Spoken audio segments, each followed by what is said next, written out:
Hello. Hello and welcome to this live session. This live session is in English language. Welcome to Happiness Reloaded.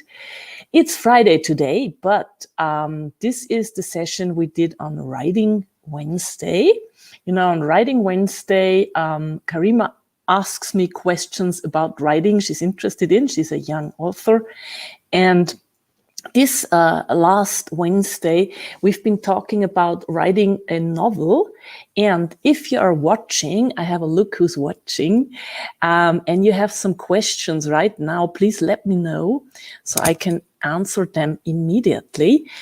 And I take a look now at my Facebook group, Happiness Reloaded, and see if there are some questions coming here live. Not yet. So if you have questions according to writing a novel, this today we talk about writing a novel, then please let me know. If you're watching this via replay, #replay, and you can answer, you can ask questions, of course, then as well, and I will answer them as soon as possible. So let's hop into the topic. Karima asked me last Wednesday, how do you start? You know, if you plan to write a novel, you have the urge to write a novel. How do you start? And that there are 3 points I want to take a closer look to. But the first is you have to have the urge. There must be something inside you which wants to be told. Otherwise, it's pretty hard starting a novel, you know. A novel is a book with about 200 pages minimum, I would say. And if you don't have the urge to talk about a person, the person which is the person in your novel, then it's going to be quite hard to fill those pages. So there has to be an urge that's beyond all the other questions. And when you get started, you have to think about 3 points. The first is the persons in your book. There is one main character, you know, and that main character leads the audience through the book. And whether it's a love story, you know, or a thriller or whatever story, your main character has to lead through that story. So if, you know, some people love those criminal stories with a police inspector or whatever. I took as an example the novel I'm working at the moment, which is a story of a highly depressive man who gets involved into kind of thriller situation. He doesn't get it at the moment, at the beginning, because he's so thinking about himself all the time that he doesn't get what's happening.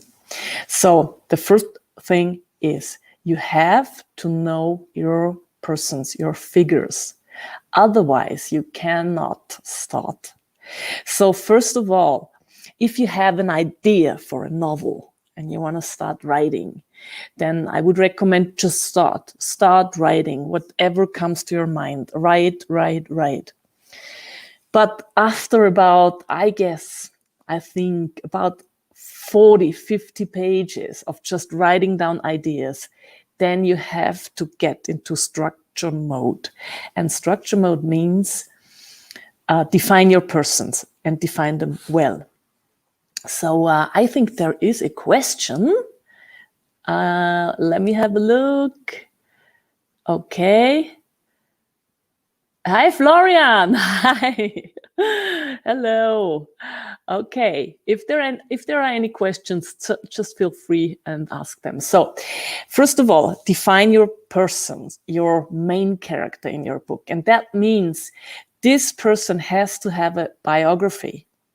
And even if you never talk about the details of it, you have to know it. For example, I know what Frank likes, which music Frank likes. That's the main character of my novel, okay? I know everything about his childhood and I wrote it down, even though it's not topic in the novel. You have to know which flowers your person likes, which musics, which food, what's he ever tried in life, which sports, how many ideas he has per day, whatever. Write down a real biography of your person, because if you don't do that, the character will stay what we call flat, and every reader gets that. Every reader gets that. And if he or she doesn't get it in his mind, he or she is feeling it, that this person is flat.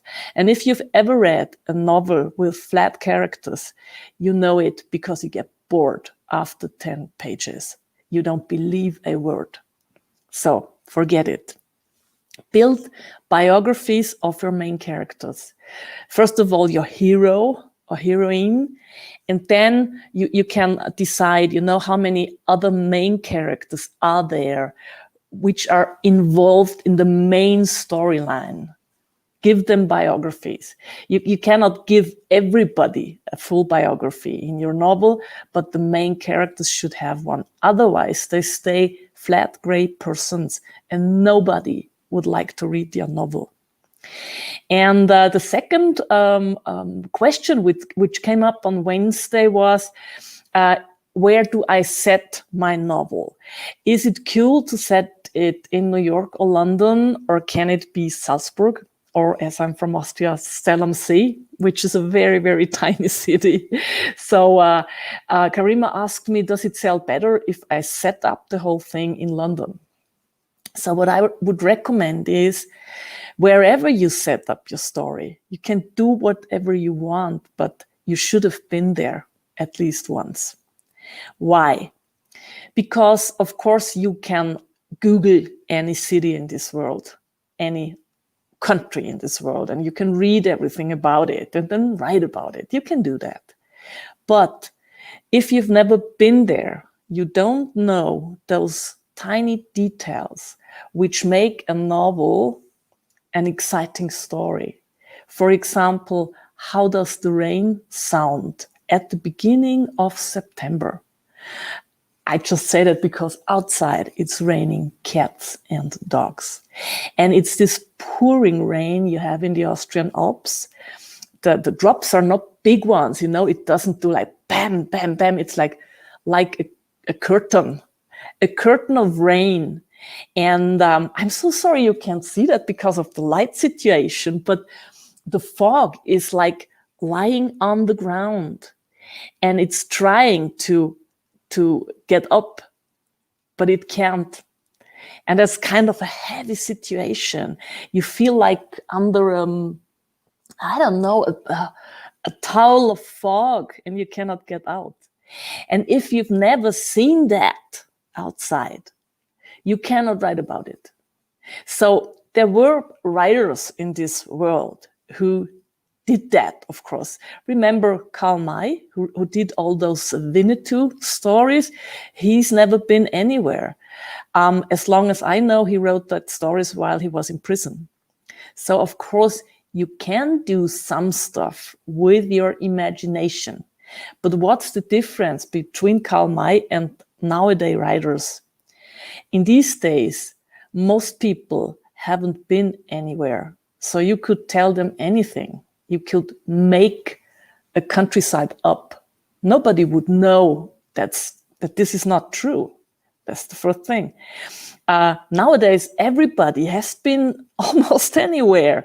Or you can look at some like interesting TV shows and have a look how it is somewhere. So it's quite harder to make up situations. And the next thing is, if you've not been there, you cannot get the details. You don't know how it smells when it started raining freshly in Rome at midnight. You don't know that.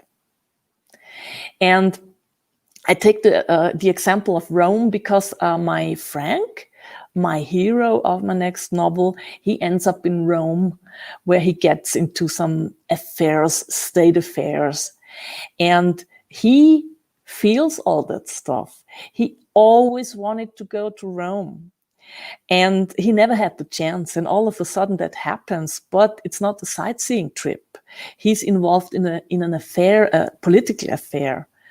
So nevertheless, he's trying to get the best out of it because he's kind of naive and doesn't realize what he's getting involved to. And there he is. And it's midnight when he arrives. And he feels that city, that very crowded, loud city, with still all those very, very small streets where a car isn't able to get through because they are so tiny and small. And he's walking there in the middle of the night and trying to find the hotel he's meant to get to. And if you want to describe that, you should have been there. So that's what I said on last Writing Wednesday. First of all, fix a biography of your main characters, a good biography. You never have to talk about that in the whole novel again, but you have to know your persons. And the second thing is, fix the whole story in a surrounding you know, where you can write about details, which just you can know, maybe. And the third thing is, if you want to write a novel, then what I call the hot phase. The hot phase, in my opinion, is you wrote down all your main ideas. Just write them down. About 40, 50 pages, just ideas.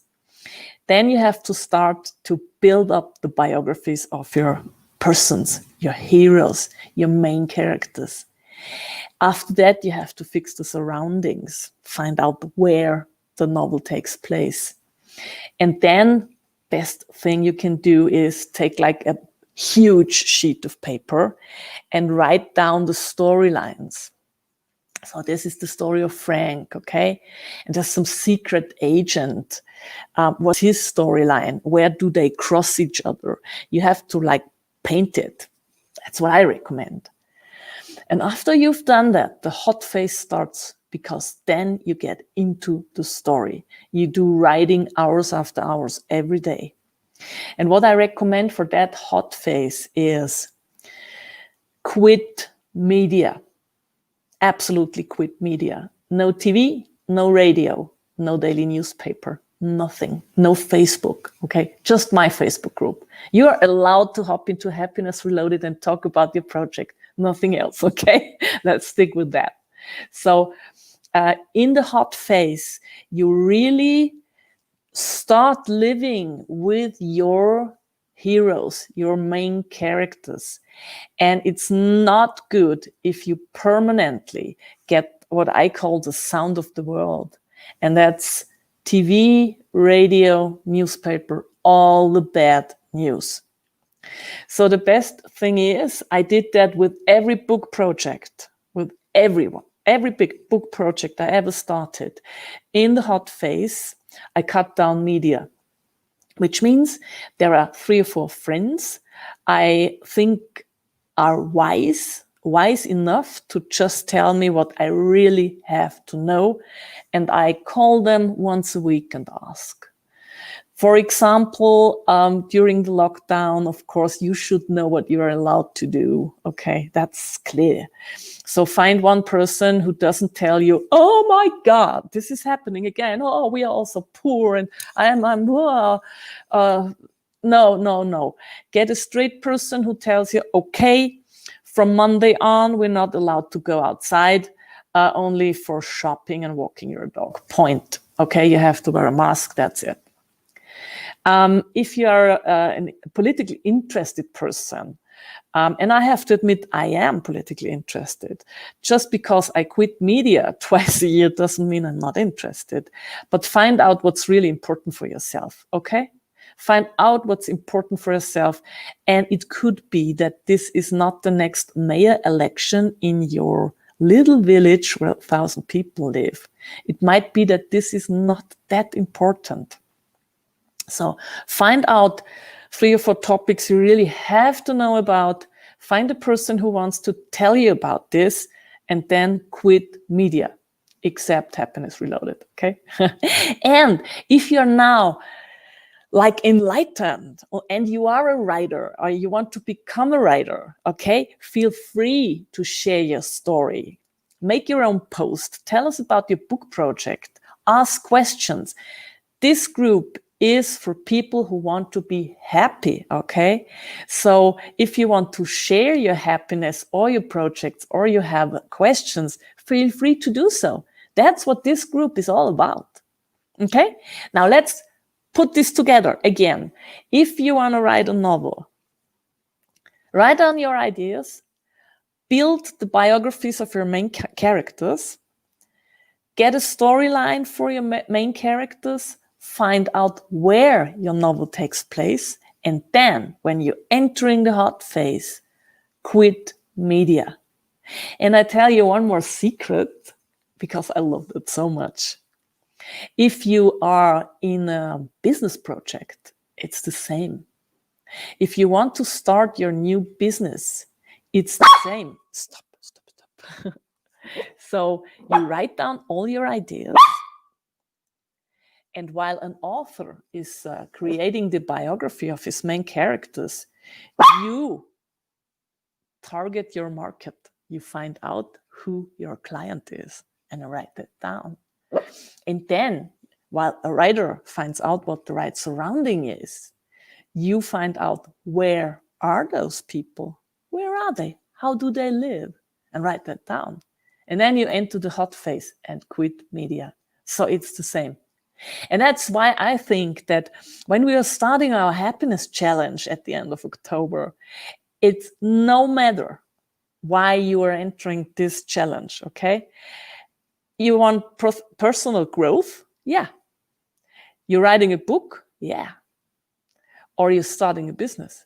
It's the same. The steps are the same because it's all about focusing. And I can really tell you so much about that because I finished and published 7 books. One of them got translated in English and is sold at the English market right now. So there were I don't know how many radio interviews, podcast interviews, newspaper interviews. So I think as an author, I made my way already. But what I realized is you can like put the important stuff you have to know about writing one-to-one to building a company or building a new idea. You have a company already and now you have a new product, for example. It's the same according to the steps you have to follow. That's great, isn't it? So that was it for Writing Wednesday #Friday, because this is the English version of what we did last Wednesday. And if you're interested in all these topics about writing, happiness mindset, whatever, you can find all those videos in the lessons where I put them together into topics. So you just hop into the lessons and you find them easily, because here in the timeline, you know, things just vanish. They're gone. So enjoy, have a lovely day. See you soon, maybe tomorrow, alive, and stay happy.